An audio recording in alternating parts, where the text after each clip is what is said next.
ആൺപെൺ ഭേദമില്ലാതെ 18 വയസ്സ് തികയാത്ത കുട്ടികൾ ഉൾപ്പെടുന്ന ക്രിമിനൽ കേസുകൾ നാൾക്കുനാൾ വർദ്ധിച്ചു വരുന്ന ഭീകരമായ അവസ്ഥയാണെന്ന് കേരളത്തിലുള്ളത്. എണ്ണിയാലൊടുങ്ങാത്ത ആ ലിസ്റ്റിലെ അവസാനത്തെയും ഏറ്റവും ക്രൂരവുമായ സംഭവമായി മാറുകയാണ് ആലപ്പുഴ കരുവാറ്റയിലെ ആ വയോധികന്റെ കൊലപാതകം. 13 വയസ്സ് മാത്രം പ്രായമുള്ള ശിവൻകുട്ടിയുടെ ചെറുമകൾ തന്നെയാണ് മുത്തച്ഛനെ കൊല്ലാൻ കൊട്ടേഷൻ നൽകിയതെന്ന് തെളിയുമ്പോൾ പോലീസ് നായയ്ക്ക് തെളിവ് ലഭിക്കാതിരിക്കാൻ ഒന്നാന്തരം ക്രിമിനൽ ബുദ്ധിയോടെ മുളകുപൊടി വിതറി കയ്യിൽ ഗ്ലൗസ് ഇട്ട് ജാഗ്രതയോടെ ആ കൃത്യം നടപ്പാക്കിയതും ഇതേ കുട്ടിയുടെ ബോയ് ഫ്രണ്ടും മറ്റു 2 കൂട്ടുകാരും ചേർന്നാണെന്ന് പോലീസ് കണ്ടെത്തുമ്പോൾ ഏറ്റവും ഞെട്ടിപ്പിക്കുന്നത് പിടിയിലായവരിൽ 3 പേരും പ്രായപൂർത്തിയാകാത്തവരാണെന്നുള്ളതാണ്. ക്രൂര കൊലപാതകം ഇതിനിടയിൽ ആ 8ാം ക്ലാസ്സുകാരി ലൈവായി കാണുന്നുമുണ്ട്. എന്തായാലും ഇത്തരം വാർത്തകൾ കണ്ടും കേട്ടും മരവിച്ച മലയാളികൾ ഒന്നടങ്കം ചോദിച്ചു പോവുകയാണ്, ഇവരെയൊക്കെ ഇനിയും കുട്ടികളെന്ന് വിളിക്കണോ അതോ ക്രിമിനലുകളെന്ന് വിളിക്കണോ എന്ന്. നമ്മുടെ നിയമ സംവിധാനം ഇനിയും ഇത്തരക്കാർക്ക് പ്രായത്തിൻ്റെ പരിഗണന നൽകണോ എന്ന്. എഡിറ്റോറിയലിൽ നിന്ന് സംസാരിക്കുന്നതും ഇതേ വിഷയത്തെ പറ്റിയാണ്. കുട്ടികളോ അതോ ക്രിമിനലുകളോ?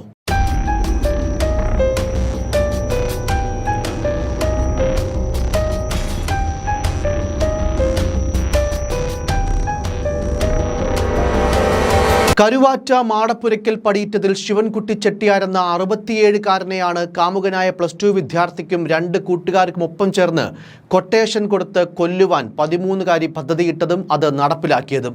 ഇവരിലൊരാൾ +1 വിദ്യാർത്ഥിയാണ്, മറ്റൊരാൾ +1-ൽ പഠിത്തം നിർത്തിയ ആളും. 4.5 പവന്റെ ആഭരണങ്ങൾ മോഷ്ടിച്ചാണ് കൊലപാതകത്തിന് ശേഷം കുറ്റാരോപിതർ കടന്നു കളഞ്ഞത്. ഇതിലൊരു മോതിരം 16,000 രൂപയ്ക്ക് വിറ്റിരുന്നു. ഇതും പ്രതികൾ വീട്ടിൽ സൂക്ഷിച്ചിരുന്ന മറ്റ് ആഭരണങ്ങളും പോലീസ് കണ്ടെടുത്തു. പെൺകുട്ടിക്ക് ഐഫോണും കാമുകന് ബൈക്കും വാങ്ങാനായിരുന്നു പദ്ധതി. കുറ്റാരോപിതയായ 13-കാരി കരുവാറ്റയിലായിരുന്നു താമസം. മറ്റുള്ളവർ കൊല്ലം പരവൂർ സ്വദേശികളും. ശനിയാഴ്ച രാത്രിയിലായിരുന്നു ക്രൂര കൊലപാതകം. എന്നാൽ തിങ്കളാഴ്ച രാവിലെയാണ് സംഭവം പുറംലോകമറിഞ്ഞത്. ബന്ധുവായ വയോധികനെ കാണാനില്ലെന്ന് പെൺകുട്ടി അയൽവാസികളോട് പറഞ്ഞിരുന്നു. അവരുടെ സഹായത്തോടെ വീട് തുറന്ന് പരിശോധിച്ചപ്പോഴാണ് മൃതദേഹം കണ്ടത്.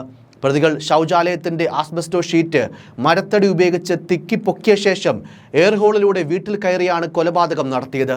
ശിവൻകുട്ടിയെ നഗ്നനാക്കി കിടക്കവിരി കൊണ്ട് കൈകാലുകൾ കൂട്ടിക്കെട്ടിയ ശേഷം അതേ കിടക്കവിരി കൊണ്ട് കഴുത്ത് ഞെരിച്ച് ശ്വാസം മുട്ടിച്ചാണ് കൊലപ്പെടുത്തിയത്. ശിവൻകുട്ടിയുടെ മകൾ ശ്രീകലയെ പ്രസവത്തിനായി വണ്ടാനം മെഡിക്കൽ കോളേജ് ആശുപത്രിയിൽ പ്രവേശിപ്പിച്ചിരിക്കുകയായിരുന്നു. ഭാര്യ സരസ്വതിയും അവിടെയായിരുന്നു. ശിവൻകുട്ടിയും ബന്ധുവായ ഈ പെൺകുട്ടിയുമാണ് വീട്ടിലുണ്ടായിരുന്നത്.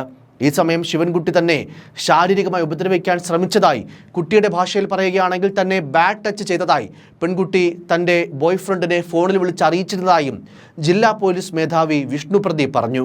പെൺകുട്ടിയും കാമുകനും ശിവൻകുട്ടിയുടെ കൈവശമുള്ള സ്വർണവും പണവും അപഹരിക്കാൻ നേരത്തെ പദ്ധതിയിട്ടിരുന്നു. വീട്ടിൽ ആരുമില്ലാത്തപ്പോൾ മോഷണം നടത്താനായിരുന്നു തീരുമാനം. പെൺകുട്ടി മുൻപ് പല പ്രാവശ്യവും ഇത്തരത്തിൽ വീട് വിട്ട് പോയിട്ടുമുണ്ട്. മൊബൈൽ ഫോണിൻ്റെ അമിത ഉപയോഗവും ആൺകുട്ടികളോടുള്ള സൗഹൃദങ്ങളും ശിവൻകുട്ടി പലതവണ വിലക്കിയിരുന്നു.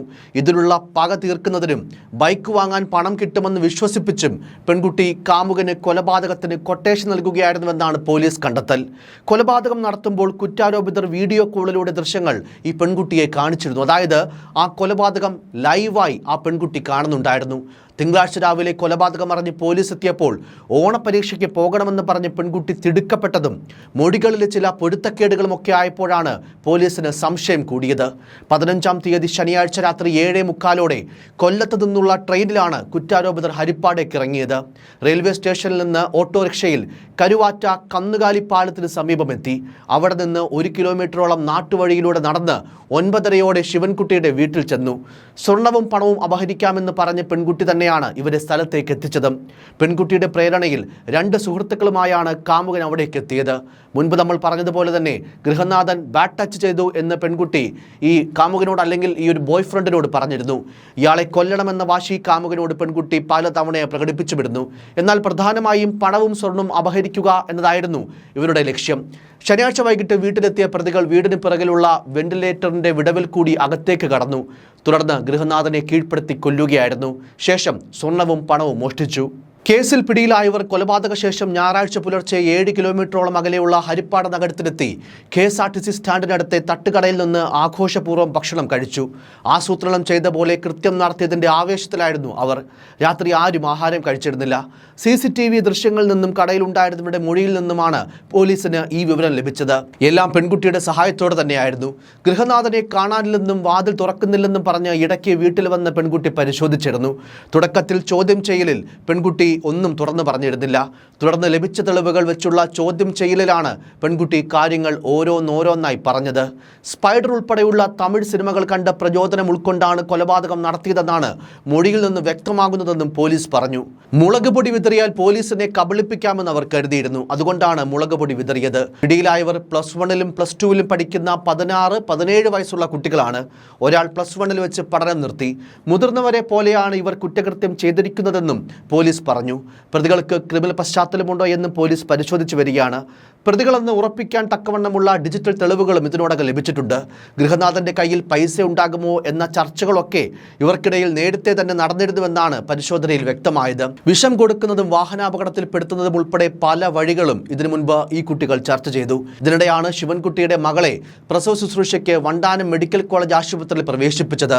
4 ദിവസം മുൻപായിരുന്നു ഇത്. അന്നു മുതൽ ശിവൻകുട്ടി വീട്ടിലുണ്ടായിരുന്നു. അതോടെ മുൻപുണ്ടായിരുന്ന പ്ലാൻ മാറ്റുകയായിരുന്നു കുറ്റാരോപിതർ. കേസിൽ കൂടുതൽ തെളിവുകൾ ശേഖരിച്ചു വരികയാണെന്നും പോലീസ് പറഞ്ഞു. നഷ്ടപ്പെട്ട മുഴുവൻ സ്വർണവും എന്തായാലും ഇതിനോടകം പരിശോധനയിൽ പോലീസ് വീണ്ടെടുത്തിട്ടുണ്ട്. ഇതിലൊരു ഭാഗം കൊല്ലത്ത് തന്നെയുള്ള ജ്വല്ലറിയിൽ 16,000 രൂപയ്ക്കാണ് വിറ്റത്. ഇവയും കണ്ടെടുത്തിട്ടുണ്ട്. വിൽക്കാൻ സഹായിച്ച ആളെയും പോലീസ് പരിശോധനയിലൂടെ കണ്ടെത്തി. പക്ഷേ സംഭവമായി ഇയാൾക്ക് ബന്ധമില്ലെന്നാണ് വ്യക്തമാകുന്ന കാര്യം. ഇക്കാര്യം പരിശോധിച്ച് വരികയാണെന്നും പോലീസ് പറയുന്നു. ശിവൻകുട്ടി മരിച്ചു കിടക്കുന്നത് കണ്ട് പെൺകുട്ടി ഒന്നും അറിയാത്ത പോലെ അലമുറയിട്ട് കരഞ്ഞിരുന്നു. പോലീസ് എത്തിയപ്പോൾ താൻ ശനിയാഴ്ച രാവിലെയാണ് അവസാനമായി ശിവൻകുട്ടിയെ കണ്ടതെന്നും പിന്നീട് വീട് അടഞ്ഞു കിടക്കുകയായിരുന്നുവെന്നുമാണ് പെൺകുട്ടി പോലീസിന് മൊഴി കൊടുത്തത്. മദ്യപിക്കുന്ന ശീലമുള്ള ശിവൻകുട്ടിയുടെ സുഹൃത്തുക്കളെ സംശയമുണ്ടെന്നും പെൺകുട്ടി പറഞ്ഞിരുന്നു. പ്രാഥമിക അന്വേഷണത്തിൽ ഇതെല്ലാം ശരിയായിരുന്നുവെന്ന് തെളിയുകയും ചെയ്തു. എന്നാൽ പിന്നീട് വനിതാ പോലീസ് ഉദ്യോഗസ്ഥർ മണിക്കൂറുകളോളം പെൺകുട്ടിയെ ചോദ്യം ചെയ്തു. ഒടുവിൽ തിങ്കളാഴ്ച രാത്രി പെൺകുട്ടി കുറ്റം സമ്മതിച്ചു. കുറ്റം ചെയ്തവരെ പറ്റി സൂചന ലഭിച്ചിരുന്നതിനാൽ പോലീസ് കൊല്ലം പരവൂരിലെത്തിയിരുന്നു. മണിക്കൂറുകൾക്കകം 3 പേരെയും വീടുകളിൽ നിന്നും പിടികൂടി. നിലവിൽ പെൺകുട്ടിയെയും കുറ്റാരോപിതരായ കാമുകൻ ഉൾപ്പെടെയുള്ള 3 പേരെയും പോലീസ് കരുതൽ തടങ്കിൽ വെച്ചിരിക്കുകയാണ്. പോലീസ് ഉദ്യോഗസ്ഥയ്ക്ക് എന്തായാലും ഈ കേസിൽ തോന്നിയ സംശയമാണ് കേസ് തെളിയിക്കുന്നതിൽ ഏറ്റവും നിർണായകമായത്. ശ്വാസം മുട്ടിയാണ് മരണമെന്ന് പോസ്റ്റ്മോർട്ടത്തിൽ വ്യക്തമായിട്ടുണ്ട്. വിവിധ സംഘങ്ങളായി തിരിഞ്ഞ് അടുത്ത ബന്ധുക്കളെയും പുറത്തുള്ളവരെയും കേന്ദ്രീകരിച്ച് അന്വേഷണം നടത്തി. തുടർന്നാണ് അടുത്ത ബന്ധുവായ പെൺകുട്ടിയുടെ മൊഴിയെടുത്തത്. മൊഴിയിലെ വൈരുദ്ധ്യം കാരണം ഒരു സംഘം സമാന്തരമായ അന്വേഷണം നടത്തി. ഇതിലാണ് കൊലപാതക വിവരം വ്യക്തമായത്. പെൺകുട്ടിയുടെ കൊല്ലത്തുള്ള കാമുകനും സുഹൃത്തുക്കളും ചേർന്ന് സ്ഥലത്തെത്തി കുറ്റകൃത്യം ചെയ്തതായാണ് അന്വേഷണത്തിൽ തെളിഞ്ഞതെന്ന് ആലപ്പുഴ ജില്ലാ പോലീസ് മേധാവി വാർത്താ സമ്മേളനത്തിൽ വ്യക്തമാക്കിയിരുന്നു. ആ വാർത്താ സമ്മേളനത്തിന്റെ ചില പ്രസക്ത ഭാഗങ്ങൾ കൂടി നമുക്കൊന്ന് കാണാം. ഈ 17-ാം തീയതി ഇന്നലെ രാവിലെയാണ് പോലീസിന് ഇങ്ങനൊരു ഒരാൾ മരിച്ചു കിടക്കുന്നതായിട്ടുള്ള ഇൻഫർമേഷൻ കിട്ടുന്നത്. തുടർന്ന് പോലീസ് സ്ഥലത്തെത്തി അന്വേഷണം നടത്തുകയായിരുന്നു. അപ്പോൾ പ്രഥമദൃഷ്ട്യാ തന്നെ ഇതൊരു കൊലപാതകം എന്നുള്ള സംശയം പോലീസിനുണ്ടായിരുന്നു. പക്ഷേ ആ സമയത്ത് മറ്റു ക്ലൂസ് ഒന്നും ഇതിനെ പറ്റി കിട്ടിയിട്ടുണ്ടായിരുന്നില്ല. പോലീസ് അങ്ങനെ ഡീറ്റെയിൽ ആയിട്ടൊരു ഇൻവെസ്റ്റിഗേഷനാണ് നടത്തിയത്. വിവിധ ടീമുകളായിട്ട് ഫോം ചെയ്തിട്ട് വേരിയസ് ആംഗിളിൽ ഇതിനെപ്പറ്റിയുള്ള അന്വേഷണം നടത്തുകയുണ്ടായി. അപ്പോൾ വേരിയസ് ആംഗിൾ എന്ന് വെച്ചാൽ ഈ കൊല്ലപ്പെട്ട ആളുടെ ആക്ച്വലി ബോഡി കാണുമ്പോൾ കൈയും കാലുകളും തുണികൾ കൊണ്ട് ബന്ധിച്ച നിലയിലാണ് ബോഡി കാണപ്പെട്ടത്. തുടർന്ന് കൊലപാതകം എന്നുള്ള രീതിയിൽ അന്വേഷണം നടത്തുകയും ഈ അടുത്ത ബന്ധുക്കളാണോ മറ്റ് പുറത്തുനിന്ന് വന്ന ആരെങ്കിലും ചെയ്താണോ എന്നുള്ള രീതിയിലുള്ള ഡീറ്റെയിൽഡ് ആയിട്ടൊരു ഇൻവെസ്റ്റിഗേഷനാണ് ഇതിൽ നടത്തിയത്. അപ്പോൾ ആദ്യം ഈ കൊല്ലപ്പെട്ട ആളുടെ അടുത്ത ബന്ധുവായ ഒരു പെൺകുട്ടീനെയൊക്കെ നമ്മൾ മൊഴികളെടുക്കുകയൊക്കെ ചെയ്തിട്ടുണ്ടായിരുന്നു. അപ്പോൾ അതിൽ ഒരുപാട് വൈരുദ്ധ്യങ്ങളും മറ്റൊക്കെ കാണുകയുണ്ടായി. അങ്ങനെ പാരലായിട്ടുള്ള ഇൻവെസ്റ്റിഗേഷൻ ആ ഒരു ആംഗിളിൽ കൂടെ നടത്തുകയുണ്ടായി. അങ്ങനെ ഒരു ഇൻവെസ്റ്റിഗേഷൻ നടത്തിയപ്പോഴാണ് ഒരു കൊല്ലത്തു നിന്നുള്ള ഈ ഒരു പെൺകുട്ടിയുടെ ഒരു കാമുകനും സുഹൃത്തും ആയൊരു യുവാവും അയാളുടെ സുഹൃത്തുക്കൾക്കും കൂടി ഇവിടെ വന്നിട്ട് ഈ ഒരു ക്രൈം ചെയ്തതായിട്ടുള്ള ഇൻഫർമേഷൻ പോലീസിന് ലഭിക്കുന്നത്. തുടർന്ന് ഡീറ്റെയിൽഡ് ആയിട്ടുള്ള ഇൻവെസ്റ്റിഗേഷൻ അതിൽ നടത്തുകയുണ്ടായി. അപ്പോഴാണ് ഏകദേശം ഇതിൻ്റെ ഒരു ക്ലിയർ ആയിട്ടുള്ള പിക്ചർ പോലീസിന് മനസ്സിലാവുന്നത്. അപ്പോൾ ഏകദേശം 15-ാം തീയതി വൈകിട്ട് സാറ്റർഡേ ഈവനിങ്ങോടുകൂടിയാണ് അവിടെ നിന്ന് കൊല്ലത്തുനിന്ന് ഈ പെൺകുട്ടിയുടെ പ്രേരണയിലാണ് ഇവർ വരുന്നത്. അതായത് ഇവിടെ വീട്ടിൽ സ്വർണം ഉണ്ടെന്നുള്ളതും സ്വർണവും പൈസയും അപഹരിക്കാമെന്നുള്ളൊരു പ്ലാനോട് കൂടിയാണ് ഈ സുഹൃത്തുക്കളുമായിട്ട് ഈ ബോയ് ഫ്രണ്ട് അവിടെ നിന്ന് ഇങ്ങോട്ടേക്ക് ട്രാവൽ ചെയ്യുന്നത്. അതുകൂടാതെ ഈ പെൺകുട്ടി ഈ അദ്ദേഹം ബാഡ് ടച്ച് ചെയ്തിട്ടൊക്കെ ഇയാളോട് പറഞ്ഞിട്ട് ഒരു റിവെഞ്ചിൻ്റെ ഒരു ആംഗിൾ കൂടി ഇതിൽ വരുന്നുണ്ട്.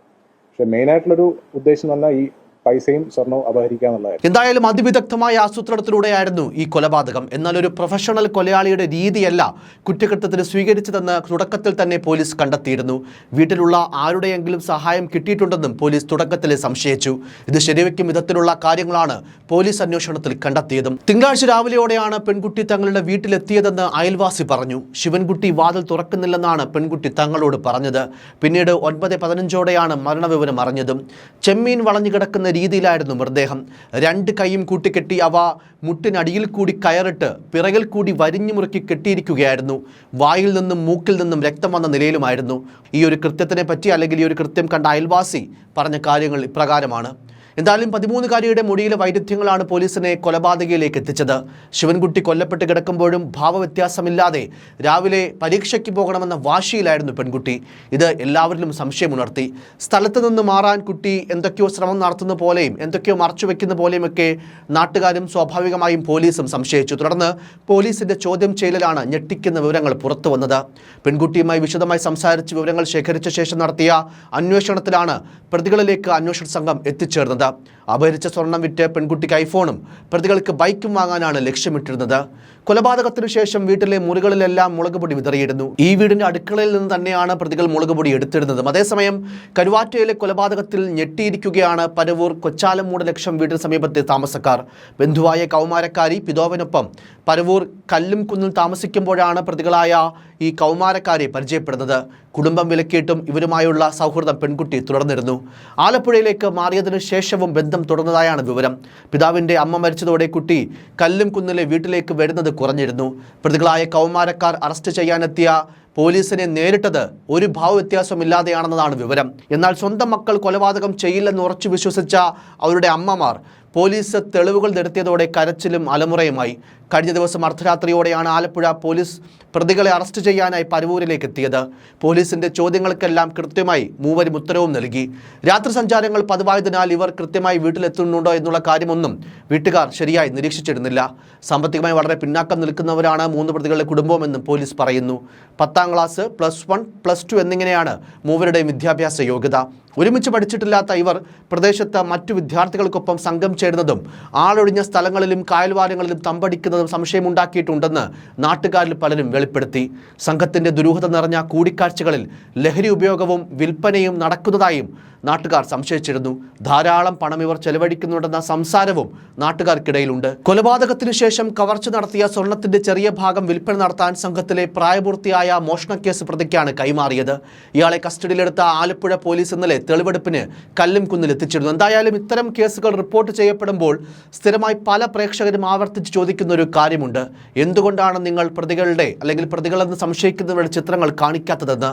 ഒരുപക്ഷെ മാധ്യമങ്ങൾ, നമ്മളടക്കമുള്ള മാധ്യമങ്ങൾ ആഗ്രഹിച്ചാൽ പോലും നമ്മുടെ നിയമ സംവിധാനം അതിന് അനുവദിക്കുന്നില്ല എന്നുള്ളതാണ് അതിലെ യാഥാർത്ഥ്യം. അത്തരം കാര്യങ്ങൾ പൂർണ്ണമായി മനസ്സിലാക്കണമെങ്കിൽ മൈനറായ വ്യക്തികൾ ഒരു കുറ്റകൃത്യത്തിൽ ഏർപ്പെട്ടാൽ അത്തരം കേസുകൾ എങ്ങനെ കൈകാര്യം ചെയ്യണമെന്നത് നിയമം അനുശാസിക്കുന്ന ആ രീതി കൂടി എടുത്തു പറയേണ്ടതുണ്ട്.